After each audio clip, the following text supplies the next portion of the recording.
Welcome back to TapRooT TV. We've had a few little issues today, but that's okay. We're here. We're back. So what we're going to talk about today is something that we could have proven we should do in the future, is sweat some small stuff. I'll say nothing about it. We're always told to not sweat the small stuff and to not major in minors in this world. But we're going to talk about doing just the opposite today. I'm with Mark Paradise, the president of System Improvements and co-creator of the awesome TapRooT system. And he wrote a blog article last week about basically paying attention to your small things so the big things don't happen. Right. So you talk a lot about precursor incidents in this. Okay, so let me give you some background on it. The whole idea of sweating the small stuff, I guess I can go back to an Admiral Rickover quote, and he said, and I'm going to read this: "The devil is in the details, but so is salvation." Yes. And Rickover was big on making sure the details were right. And the idea was that, especially when you have a process safety or reactor safety or something you've got a lot of safeguards for, sometimes it doesn't seem like a big deal that one safeguard fails. You Right. got 6 others. Who cares? We can fix it. The other 5 worked. It's not a big incident. We aren't going to waste a bunch of time. We aren't going to put a bunch of effort into that. We're just going to do a simple investigation. And a lot of people say that's the right way to do it. I'm on a committee of people, process safety people, and I'd say a majority of people there say, well, we just use 5 whys for simple incidents like that. And they get almost offended when you tell them, you aren't doing what you need to do. A single failure of a single safeguard is a precursor to a bigger accident. On a big accident, all 6 safeguards would fail. Right. But what you're getting is a chance to make this safeguard better, or introduce another safeguard if you think you need more than 6. So the idea behind this is you have to take care of the small stuff, the single failures, to avoid waiting for all of them to fail, which becomes the big accident. Which we know happens because big accidents happen. All the time. I have never seen a major accident that didn't have precursors. Now, the hard part about this is you usually can't get into a facility and say, hey, I'd like to see all your precursor incidents. Right. So nobody sees that until after a big accident happens. And you don't want to wait for a big accident to have that kind of thing happen, because I guess like an example would be good. What's a big example lately? Let's say the Deepwater Horizon accident. There was an example of, trying to remember the snap chart I drew for that one. I think it was like 9 or 11 safeguards had to fail for that accident to happen. And they all did. And if you would have asked somebody in advance, well, are all 9 or 11 of these going to fail? They'd say, of course they aren't going to fail. Of course this isn't going to happen. We know this, we know that. And the final thing is, we've got a blowout preventer, and we can always shut it, and it'll shut off flow from the well. Well, guess what? They all failed. Yes. And the proof is we had the accident. And the fact that people didn't think it could happen before it happened is because they weren't paying attention to the small stuff, because the small stuff was telling them they were having failures of safeguards all along the way, and they were eliminating safeguards to save costs, and that was getting closer and closer and closer to an accident happening. And then finally we had a kick. We had some bad cement. Bad cement happens, kicks happen. They didn't notice it, and boom, they went to shut the blowout preventer, and pipe had gotten up in it, and the rams wouldn't come together, and now we've got a major accident. Right. And we got dead people, and we've tragic. got CEOs of companies saying, I'd like my life back. Well, gosh, wouldn't the guys on the platform too? Exactly. So you don't want to wait for the big accident to do the big investigation to say, oh, we need stronger safeguards. You want to get each one. So you really want to do a TapRooT investigation, and it's not a big investigation. It's not call down 100 investigators. Right. It's not take 6 years and spend $8 million the way the CSB, maybe it wasn't $8 million, maybe it was $2 million, the way the CSB did for the Deepwater Horizon things, a couple of $1 million in 8 years, 6 years, whatever it took them to do it. And you say, well, gosh, we could have learned these from small incidents from minor investigations. We could have prevented this whole thing. We could have saved, I can't remember how many billions of dollars.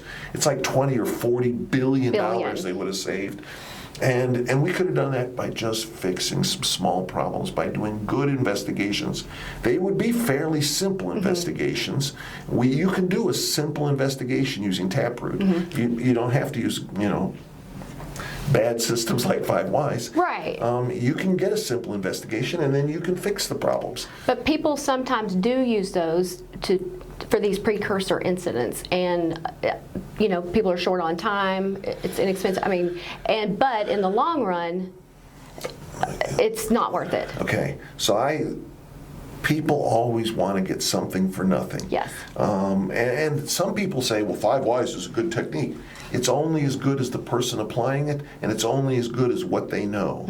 And a lot of times they will jump to conclusions as why they don't get good answers. A lot of times Band-Aids are the fixes that are used because it was a simple investigation. It doesn't justify a major corrective action, right? And so they just do the bare minimum possible, put a Band-Aid on it. They keep putting Band-Aids on them. Well, they're very possibly fixing the wrong thing. Could be they are. Could be they're fixing the right thing. Well, in fact, usually they aren't. Yeah. And therefore, you've got all these weak safeguards. You don't even know they're weak. You think you've strengthened them with Band-Aids, right? And you haven't. And someday, you're unlucky. Someday is your day to have the Deepwater Horizon. And boom, you have the big accident. And depending on what risk you deal with, it could damage the facility, it could kill people, it could kill people off-site.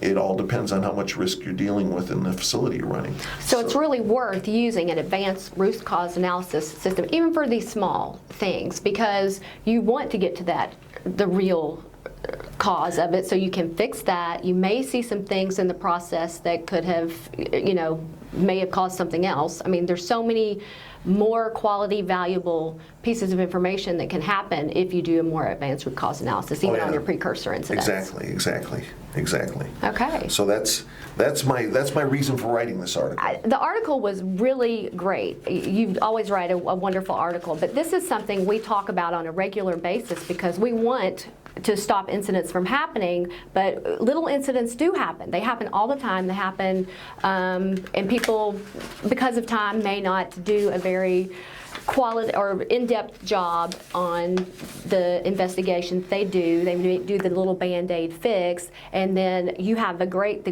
great Swiss cheese diagram. We put that on the Facebook page so people can look at that. It's a great diagram, and he goes into further explanation in the blog article about it makes a perfect case for why to do this. The Swiss cheese model is just a simple example of how on a particular day, all the holes line up. Yes. And on a different day, those pieces of cheese may be in slightly different positions. Those holes may be different sizes. And you don't get that accident because the holes didn't line up. So it's just trying to explain that there is some probability going on here. And just because you didn't have an accident today, in fact, just because you didn't have an accident for the past 5 years, doesn't mean you won't have an accident tomorrow.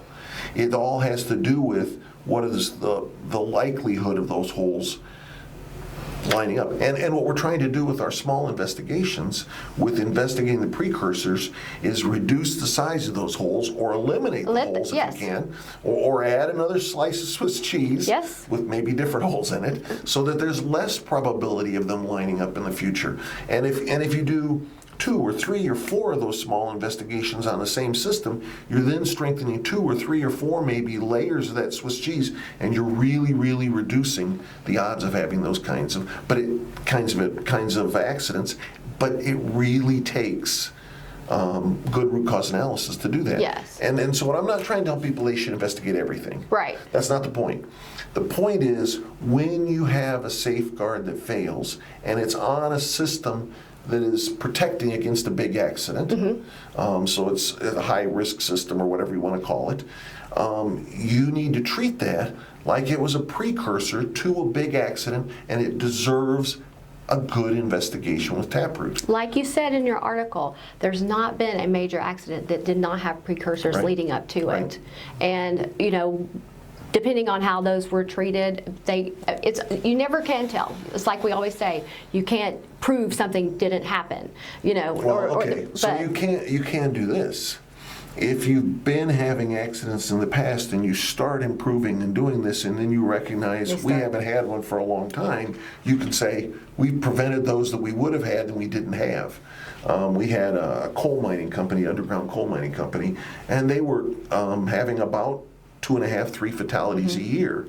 And they changed what they were doing. They changed their, I'll say changed their culture, but they really decided they were going to do this differently. And they implemented TapRooT, and they did a bunch of other stuff too, but TapRooT was a big part of it. And they didn't have another fatality for 3 years.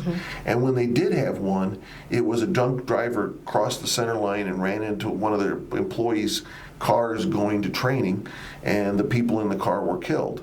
And, you know, I mean, when you look at that fatality, it's a lot different than having a roof from the mine fall in on people. Yes. There wasn't much they could do about that drunk driver. Yes. On a public road. Right.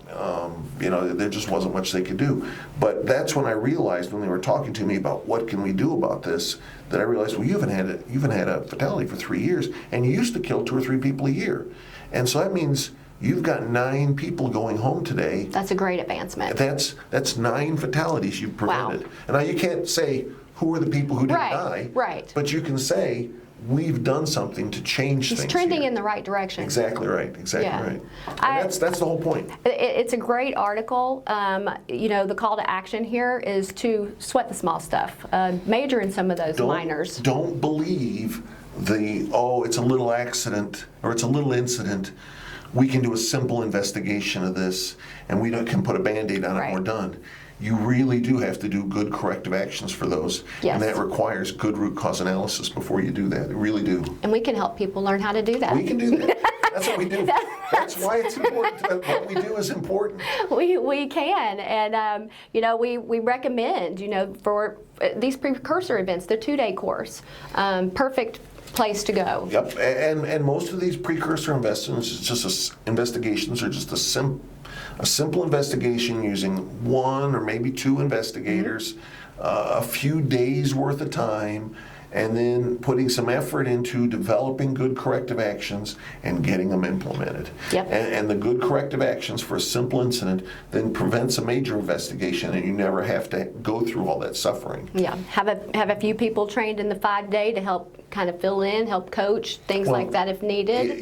Even when you're doing the best you can, you always have the possibility of a major accident. Yes. Maybe you didn't start this in time to get all the precursors in time. And so you really do want people who are really good investigators who've been through the 5-day course to coach the 2-day people, because they're just beginning. And whenever you just begin something, you want to get evaluation, feedback, and develop your skills. And you only develop those skills if somebody better than you is observing what you do and giving you feedback on how to improve. So you really do need somebody And you're learning above from the them. 2-day level. Yeah. Well, there is a certain amount. You put a bunch of rocks in a box and spin it. They all make themselves better. But I would rather have somebody good doing an evaluation. No, I mean, that is something we recommend to all of our companies, is having people in the 5-day. Yep. But the 2-day, it's a great course for getting people started. Absolutely, it is a great course, and we hold them all over the world. We hold them at your facilities. We basically don't care where you live, do we? Well, we haven't.